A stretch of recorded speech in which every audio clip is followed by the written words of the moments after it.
Friends வணக்கம். Welcome to Jaya simple life style. எல்லாரும் எப்படி இருக்கீங்க? நல்லா இருக்கீங்களா? இன்னைக்கு வந்து புதன்கிழமை காலையில் நான் என்னென்ன வீட்டு வேலைகள் செய்கிறேன்றது தான் இந்த விளாகில் நான் ஷேர் பண்ணியிருக்கிறேன். இது உங்களுக்கு ரொம்ப யூஸ்ஃபுல்லாக இருக்கும்னு நினைக்கிறேன். ஸ்கிப் பண்ணாமல் பாருங்கள் கடைசி வரைக்கும் வீடியோவை. வாங்க இப்போ நம்ம கடகடன்னு வேலையை ஸ்டார்ட் பண்ணலாம். ஃபஸ்ட்டு மார்னிங் வந்து லஞ்சுக்கு தான் வந்து சாதத்துக்காக தண்ணி வச்சுருக்கேன் ஒரு அடுப்பில். இன்னொரு அடுப்பில் பார்த்தீங்கன்னா நேற்று மீந்து போன வெண்டைக்காய் புளிக்குழம்பு அது கொஞ்சம் இருந்தது. சரி வேஸ்ட் பண்ண வேண்டாமேன்னு சொல்லிட்டு அதை சூடு பண்ணிகிட்டு இருக்கிறேன். கவுண்டர் டாப்பில் இந்த பக்கம் என்னென்னலாம் ப்ரிப்ரேஷன் பண்ணி வச்சுருக்கேன்னா, சாதத்துக்கு அரிசி மட்டும்தான் ஊற வச்சுருக்கேன், வேறு ஒன்றும் பண்ணல. நேற்று வந்து கொஞ்சம் சாதம் மீந்திருந்தது, அதில் கொஞ்சம் தண்ணி ஊற்றி வச்சுருக்கிறேன். அந்த கடாயில் என்னென்னு பார்த்தீங்கன்னா, பாப்பாவுக்கு வந்து காலையில் சேமியா உப்புமா தான் கிண்டி கொடுத்துருந்தேன். ஏன்னா இப்போல்லாம் வந்து எழுந்திருக்கவே முடியல சீக்கிரம். காலையில் நான் எழுந்திருக்கும் போதே டைம் பார்த்தீங்கன்னா 5:20 கிட்ட ஆயிடுச்சு. ஏன்னா நைட்டு வந்து தூங்குறதுக்கு ரொம்ப லேட் ஆயிடுச்சு. வீடியோஸ்லாம் எடிட் பண்ணிவிட்டு டெய்லி அப்லோட் பண்ணுறதுக்கு அந்த நைட்டு 12:30 1:00 ஆயிடுது. அதுக்கப்புறம் தூங்கி 4:00 எழுந்திருக்கவே முடியல. இந்த ஒரு வாரமாக அப்படி தான் போயிட்டுருக்குது. ஆனால் சீக்கிரம் இனிமேல் வீடியோஸ்லாம் அப்லோட் பண்ணிவிட்டு சீக்கிரமாக தூங்கி சீக்கிரமாக எழுந்திரிக்கணும்னு நினைக்கிறேன். அதனால தான் காலையில் வந்து பாப்பாவுக்கு 6:00 ஸ்கூல் பஸ் வந்துடும். அதனால தான் சரி டக்குன்னு என்ன பண்ணுறதுன்னு தெரில. எழுந்திரிச்சதுமே கடகடன்னு வேலை பார்க்குற அந்த மூடும் இல்லை இன்னைக்கு. சுறுசுறுப்பாகவே இல்லை, கொஞ்சம் லேசினஸாக தான் இருந்தது. அதனால தான் சரி ஓகேன்னு சொல்லிட்டு சேமியா உப்புமா மட்டும் கிண்டி நாட்டு சக்கரை வச்சு அவளுக்கு பாப்பாவுக்கு பிரேக்ஃபாஸ்ட்டுக்கு டிஃபனில் வச்சு கொடுத்து அனுப்பிட்டேன். அடுத்து லஞ்சுக்கு பார்த்தீங்கன்னா அன்றைக்கி வந்து என்ன பிளான் பண்ணியிருக்கேன்னா, பாப்பாவை ஸ்கூல் பஸ் ஏற்றி விட்டுட்டு வரும்போது வந்து இந்த மொச்சை காய் வாங்கிட்டு வந்திருந்தேன். பச்சை மொச்சை அது வந்து 1/2 kg வந்து 25 ருபீஸ்ன்னு சொல்லிட்டு வாங்கிட்டு வந்தேன். அதைத்தான் உரித்து இன்றைக்கி பச்சை மொச்சை கூட்டு வைக்கலான்னு சொல்லிட்டு அதை வந்து ஒரு பாத்திரத்தில் வேக வச்சுட்டேன். அடுத்து இன்றைக்கி குழம்பு என்னன்னு பார்த்தீங்கன்னா, உருளைக்கிழங்கு குருமா வைக்கலான்னு சொல்லிட்டு அதையும் ஒரு பக்கம் ரெடி பண்ணி வச்சுருக்கிறேன். உருளைக்கிழங்கு வந்து தோல்லாம் சீவி அதை பொடியாக கட் பண்ணி தண்ணியில் போட்டு வச்சுருக்கிறேன். இப்போ வந்து இந்த பருப்பு மொச்சை பருப்பு வந்து வெந்துருச்சு. அளவாக தண்ணி வச்சு கரெக்டாக வேக வச்சு எடுத்துருக்கிறேன். இப்போ இந்த பாத்திரத்தில் வந்து குழம்பு தான் செய்ய போகிறேன். ஏற்கனவே வெண்டைக்காய் குழம்பு இருந்துச்சு இல்லையா, நேற்று இருந்த பாத்திரம் தான். அதை டக்குன்னு வேறு பாத்திரத்தில் ட்ரான்ஸ்ஃபர் பண்ணிவிட்டு இந்த பாத்திரத்தை விலக்கி இதிலே வந்து நான் குழம்பு வைக்கிறேன். இப்போ மோஸ்ட்லி பார்த்தீங்கன்னா நான் இந்த பாத்திரத்தில் தான் இப்போ வெஜிடேரியன் குழம்பு எல்லாமே இதில் தான் நான் செய்கிறேன். நல்லா இருக்குது. இது வந்து ட்ரைப்ளை கடாய் மாதிரி ட்ரைப்ளை பேன் தான். நல்லா இருக்குது இது யூஸ் பண்ணுறதுக்கு. நல்லா அடி கனமாக இருக்குது. செம்ம வெயிட்டு. இது நான் டிமார்ட்டில் தான் வாங்கியிருந்தேன். ரொம்ப பட்ஜெட் ஃப்ரெண்ட்லியாகவும் வாங்கியிருந்தேன். 800 ருபீஸ்க்கு தான் எனது வாங்கியிருந்தேன். சூப்பராக இருக்குது. இப்போ பார்த்தீங்கன்னா குருமாவுக்கு வந்து தாளித்து விட்டுட்டேன். பட்டை, சோம்பு, ஏலக்காய், அன்னாசிப்பூ இதெல்லாம் போட்டு தாளித்து விட்டுட்டு, அப்புறம் கருவேப்பிலை, ஒரு பச்சை மிளகா, அடுத்து கொஞ்சம் வெங்காயம், ஒரு 4-5 பூண்டு அதெல்லாம் போட்டு நல்லா வதக்கிட்டேன். அதுக்கடுத்து பார்த்தீங்கன்னா இஞ்சி பூண்டு பேஸ்ட் 1 ஸ்பூனும் 3 மீடியம் சைஸ் தக்காளியும் சேர்த்துருக்கேன். இது நல்லா வதங்கி வரட்டும். அப்புறம் இந்த பக்கம் பார்த்தீங்கன்னா இன்றைக்கி அந்த பச்சை மொச்சை வேக வச்சோம் இல்லையா, அதுக்கு வந்து இங்கே பொரியல் மாதிரி செஞ்சு விட்டுறலாம். இது வந்து நார்மலாக தாளிக்கிற மாதிரி தான். கடுகு, சீரகம், பெருங்காயத்தூள் போட்டு தாளிச்சிருக்கிறேன். அப்புறம் கருவேப்பிலை போட்டு ஒரு பெரிய வெங்காயத்தை வந்து வெட்டி அது கூட சேர்த்து நல்லா வதக்கியிருக்கிறேன். இப்போ இந்த குழம்புல உள்ள தக்காளியெல்லாம் நல்லா சாஃப்டாக வதங்கி வந்துருச்சு. இந்த ஸ்டேஜில் வந்து இந்த உருளைக்கிழங்கு வந்து நம்ம சேர்த்துடலாம். நான் வந்து இன்றைக்கி வெறும் உருளைக்கிழங்கு மட்டும்தான் சேர்த்து நான் குருமா வைக்கிறேன். ஆனால் இது கூட வந்து நம்ம கேரட், பீன்ஸ், காலிஃப்ளவர், ப்ரொக்கோலி, எந்த காய்கறினாலும் கூட நீங்கள் சேர்த்துக்கலாம். மீல் மேக்கர் சேர்த்துக்கலாம். நல்லாயிருக்கும் குழம்பு. இப்போ இந்த கடாயில் நல்லா வெங்காயம்லாம் வதங்கிடுச்சு. இதில் வந்து நம்ம அந்த வேக வச்சுருக்கோம் இல்லையா, அந்த பச்சை மொச்சை அதை வந்து இதில் நம்ம சேர்த்து விட்டுடலாம். இப்போ இந்த குழம்பு வந்து உருளைக்கிழங்கும் கொஞ்சம் லைட்டாக வதங்கிடுச்சு. இப்போ வந்து மசாலா பொடி எல்லாமே சேர்த்துடலாம். அந்த குழம்புல கொஞ்சம் மஞ்சள் தூள், அப்புறம் பச்சை மொச்சையில் அதில் கொஞ்சம் மஞ்சள் தூள், அப்புறம் குழம்புக்கு வந்து ஒரு 2 ஸ்பூன் மிளகாய் தூள் சேர்த்துருக்குறேன்.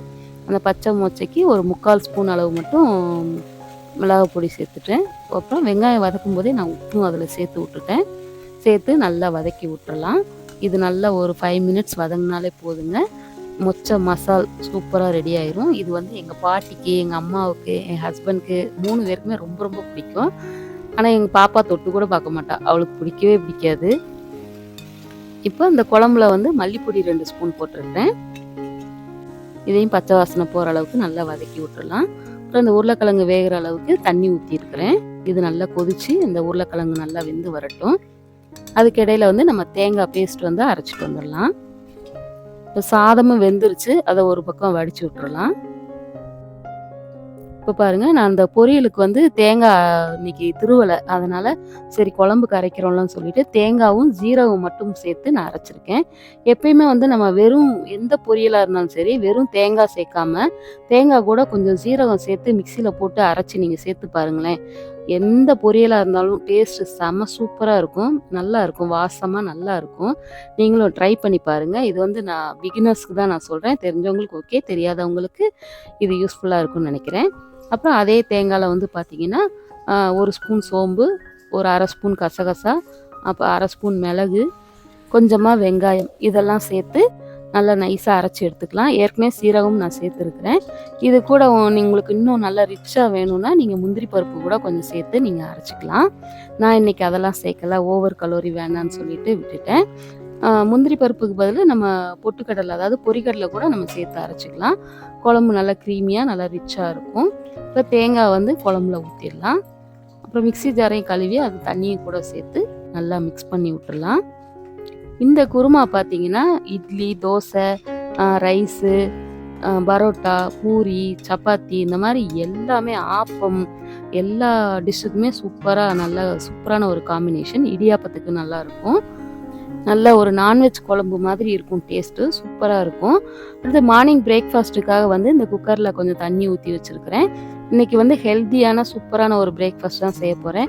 ஏன்னா பாடி ரொம்ப டயர்டாகுது இப்போல்லாம். அதனால தான் வந்து சரி இன்னைக்கு கொஞ்சம் ஹெல்த்தியாக செய்யலான்னு சொல்லிட்டு இன்றைக்கி வந்து சத்து மாவு கஞ்சி அதுதான் செய்ய போகிறேன். இது வந்து பார்த்திங்கன்னா ரெடிமேட் மிக்ஸ் தான் வாங்கி வச்சுருக்கிறேன். நானும் வீட்டில் ரெடி பண்ணணுன்னு தான் நினச்சிட்டு இருக்கிறேன். ஆனால் அதுக்கு உண்டான நேரம் இன்னும் வர மாட்டேங்குது எனக்கு.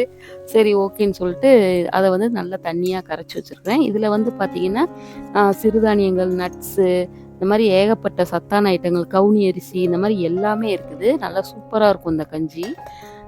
நல்லா தண்ணியாக கரைச்சி ஊற்றியாச்சு. இப்போ இதை வந்து நல்லா விஸ்க் வச்சு கிண்டி விட்டுட்டே இருக்கணும், அடி பிடிக்காத அளவுக்கு. இது நல்லா கொதிச்சு வரட்டும்.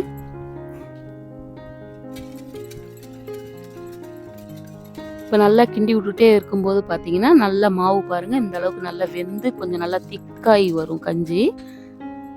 அப்போ வந்து நான் இன்றைக்கி இந்த கஞ்சிக்கு வந்து நாட்டு சக்கரை தான் நான் சேர்க்குறேன். எங்கள் வீட்டில் வந்து நாங்கள் ஸ்வீட் வந்து கொஞ்சம் லைட்டாக தான் எடுத்துக்குவோம், நானும் ஹஸ்பண்டும். அதனால் ஒரு 3 ஸ்பூன், அதாவது 3 சின்ன சட்னி கரண்டி இருக்கு இல்லையா, அந்த அளவுக்கு வந்து நான் எடுத்துருக்கிறேன்.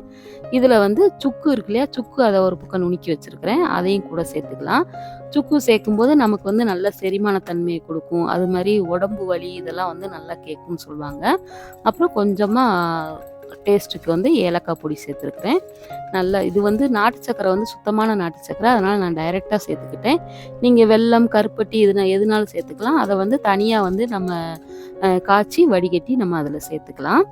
ஃபைனலாக வந்து டேஸ்ட்டுக்காக கொஞ்சமாக தேங்காய் பூ சேர்த்துருக்குறேன். தேங்காய் பூ சேர்த்து சாப்பிடும்போது நல்லாயிருக்கும். அந்த வாயில் கொஞ்சம் அந்த இது கடிப்படும், நல்லாயிருக்கும் சாப்பிடும்போது. நல்லா ஹெல்த்தியாக இருக்கும். இதில் வந்து கருப்பு உளுந்து, இந்த மாதிரி வேர்க்கடலை, நிறைய நட்ஸ் எல்லாம் இருக்குது. அதனால் ரொம்ப ரொம்ப உடம்புக்கு நல்லது. ஜென்ஸ்லேருந்து குழந்தைங்கள்லேருந்து பெரியவங்க, ஜென்ஸு, லேடிஸ் இந்த மாதிரி யாருனாலும் சாப்பிட்லாம். ரொம்ப ரொம்ப ஹெல்த்தி. வாரத்தில் ஒரு நாள் இந்த மாதிரி நீங்களும் உங்கள் வீட்டில் செஞ்சு சாப்பிட்டு பாருங்கள். நல்லாயிருக்கும். உடம்பு கொஞ்சம் உங்களுக்கே ஒரு ஃப்ரெஷ்ஷாக ஃபீல் பண்ணுவீங்க. சப்போஸ் டயபெட்டிக் பேஷண்ட்டாக இருந்தாங்கன்னா அவங்க சுகருக்கு பதில் சால்ட்டு சேர்த்துக்கலாம். சால்ட்டு சேர்த்து கூட நீங்கள் சாப்பிட்லாம். அப்படி சாப்பிட்டாலுமே கஞ்சி சூப்பர் டேஸ்ட்டாக சூப்பராக இருக்கும்.